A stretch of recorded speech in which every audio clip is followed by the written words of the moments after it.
And right now, white people are really frightened.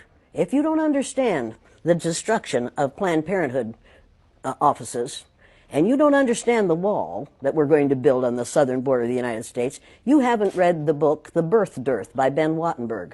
Ben Wattenberg was a brilliant Jewish man who was a member of the American Enterprise Institute, and he wrote a book, the first paragraph of which says, "The main problem confronting the United States today is there aren't enough white babies being born in this country." He was an advisor to presidents of the United States. He wrote the book in 1987. He says if we don't change this and change it rapidly, white people will lose their numerical majority in this country, and this will no longer be a white man's land. Now, I'm not misrepresenting this. I'm telling you exactly, almost exactly what he says. He says there are three things we can do to solve this.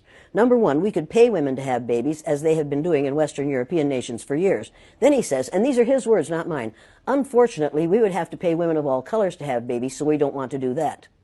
He says the second thing we could do is increase the number of legal immigrants that are allowed into this country every year. Then once again he says, unfortunately, the vast majority of those wanting to come to this country today are people of color, so we don't want to do that. The third thing he says, and women had better pay attention to this, 60% of the fetuses that are aborted every year are white. If we could keep that 60% alive, that would solve our birth dearth.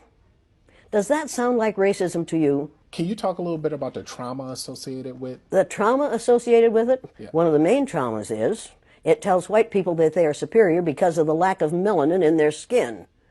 And then they find out suddenly that we've got a black president. That's traumatic. That's where the trauma is.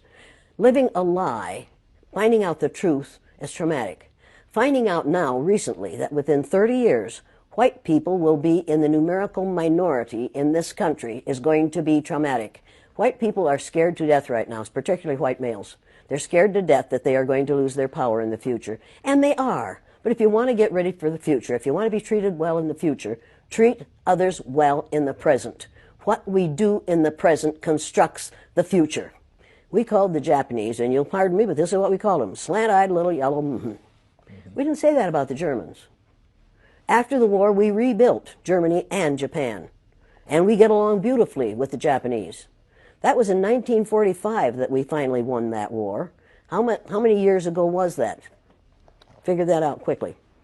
I'm not a math person, but... You're not a math person, but you know it wasn't that far. Right. And it didn't take 50 years for us to have peace with the Japanese and the Germans, even though we dropped 2 atomic bombs on Japan. The Japanese hadn't killed 10 million people. Nowhere near that. We didn't drop any bombs on Germany, any atomic bombs on Germany. They were a different kind of people. We couldn't afford to do that. We killed how many Japanese people with 2 atomic bombs? And they forgave us. You want to talk about forgiveness? You want to talk about changing this thing? I cannot understand how Japanese people can stand the sight of any of us, and yet they do.